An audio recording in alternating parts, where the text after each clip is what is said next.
അപ്പോൾ നമസ്കാരം. കണ്ടു കുറച്ച് ദിവസമായി, നേരിട്ടിപ്പോൾ കാണുക. എനിക്കറിയാം, പക്ഷേ ഈ ലഹരിക്കെതിരെ ഫൈറ്റ് ചെയ്തൊരു പിതാവാണിത്. സ്വന്തം മകൻ ലഹരി ഉപയോഗിച്ചു എന്നുള്ളത് മറ്റു ചില ആളുകൾ അത് മറച്ചു വെക്കാൻ ശ്രമിച്ചപ്പോൾ അത് പുറത്തു പറഞ്ഞ ഒരാളാണ്. അങ്ങയുടെ ധാർമ്മികതയെ ഞാൻ അങ്ങേയറ്റം ബഹുമാനിക്കുന്നു.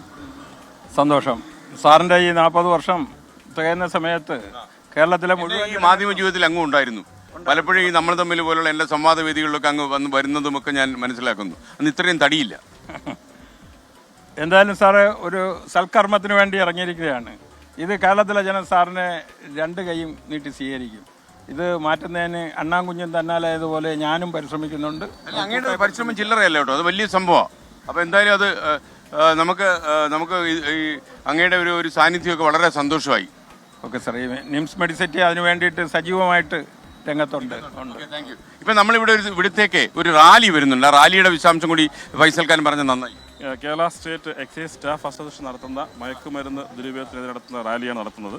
ആ റാലിയുടെ ഭാഗമായി താങ്കളുടെ ശ്രീകണ്ഠൻ നായർ സാറിന്റെ റാലിയുമായി ക്ലബ് ചെയ്തുകൊണ്ട് പിന്നെ നമ്മൾ ഇവരാണല്ലോ അതിന് മെയിൻ ആൾ. ക്ലബ് ചെയ്തുകൊണ്ട് അവർക്കൊരു സ്വീകരണം ഇവിടെ ഒരുക്കുകയാണ്. അപ്പോൾ അവർക്കുള്ള ഈ പറയുന്ന ഡ്രീം കേരള ബൈക്ക് റാലിയാണ്. അത് ഉദ്ഘാടനം ചെയ്തുകൊണ്ടാണ് നമ്മളിന്ന് ഈ പറയുന്ന എക്സൈസ്. അപ്പോൾ എന്തായാലും അതായത് Kerala state excise staff association Thiruvananthapuram ജില്ലാ കമ്മിറ്റിയാണ് മയക്കുമരുന്ന് ദുരുപയോഗത്തിനെതിരെ ഈ വലിയൊരു ഡ്രീം കേരള എന്ന് പറയുന്ന ഒരു റാലി നമ്മൾ സംഘടിപ്പിക്കുന്നത്. എൻ്റെ കേരളം എൻ്റെ അഭിമാനമാണ്. ഇവർക്കും വേണ്ടത് അഭിമാനമുള്ള കേരളം തന്നെയാണ്.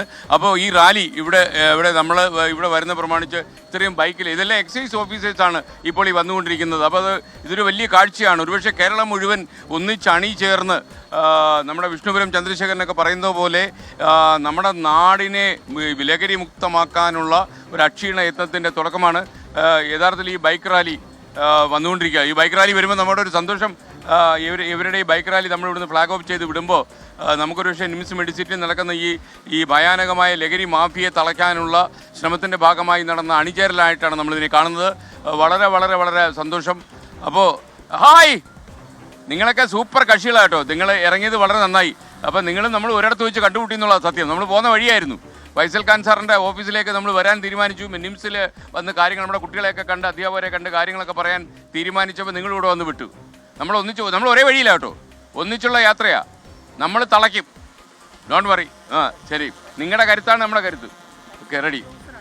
നിങ്ങളെല്ലാം എക്സൈസ് ഉദ്യോഗസ്ഥരാണല്ലോ അല്ലേ? ഇതിൽ ആരൊക്കെയാണ് പങ്കെടുക്കുന്നത്? ഇതിൽ നമ്മുടെ ജില്ലാ സെക്രട്ടറി ഇതിന്റെ ജാഥ ക്യാപ്റ്റൻ ആയിക്കൊണ്ട് നമ്മുടെ ജില്ലാ സെക്രട്ടറി എം വിശാഖാണ്. വിശാഖ്. ഹായ് വിശാഖ്. നമസ്കാരം. എനിക്ക് തോന്നുന്നു വളരെ സന്തോഷം. അപ്പോൾ എന്താണ് ഈ ജാഥയുടെ ലക്ഷ്യം? ലഹരിക്കെതിരായിട്ട് ശക്തമായ എൻഫോഴ്സ്മെന്റ് പ്രവർത്തനമാണ് എക്സൈസ് വകുപ്പ് പോലീസ് മുന്നോട്ട് പോവുകയാണ്.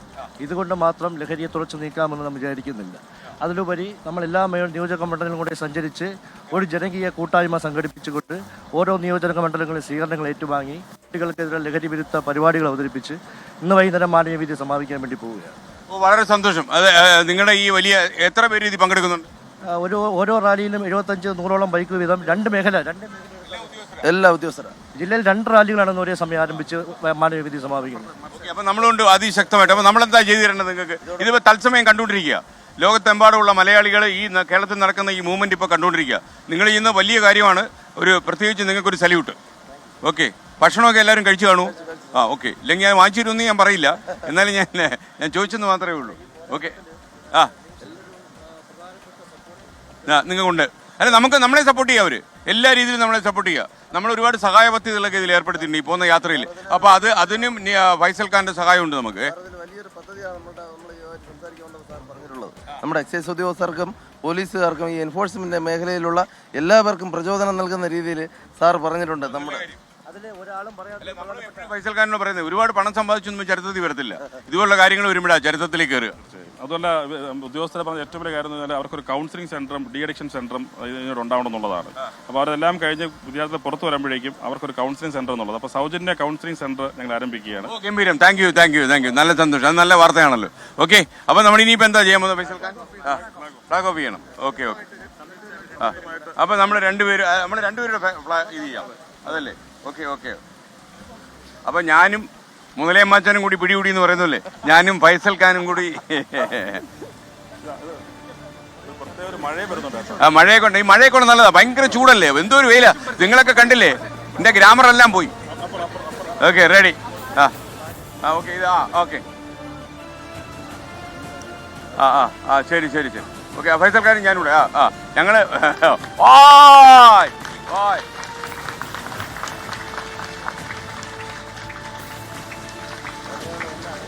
Okay okay. വണ്ടി പോട്ട് വണ്ടി പോട്ട് വണ്ടി പോട്ട് വണ്ടി പോട്ട്.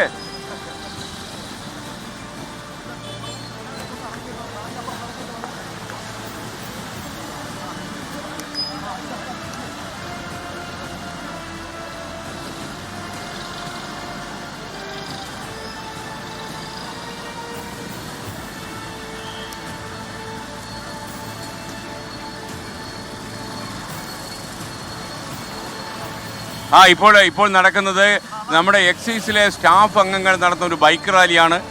ലഹരിക്കെതിരെ ഒരു അവബോധം ഉണ്ടാക്കുകയാണ് അവരുടെ ലക്ഷ്യം. അപ്പോൾ ഏതാണ്ട് കുറച്ചധികം ഓഫീസേഴ്സ് ഉണ്ട്. അവർ ഇന്ന് വൈകുന്നേരമാണ് ഇതിൻ്റെ സമാപനം എന്ന് പറയുന്നത്. മാത്രമല്ല ഈ എക്സൈസും അതുപോലെ പോലീസും പ്രത്യക്ഷമായി അവർ ശരിക്കും ഇതിൽ ഇറങ്ങിയിട്ടുണ്ട്. അപ്പോൾ ഇറങ്ങിയിട്ടുണ്ടെങ്കിലും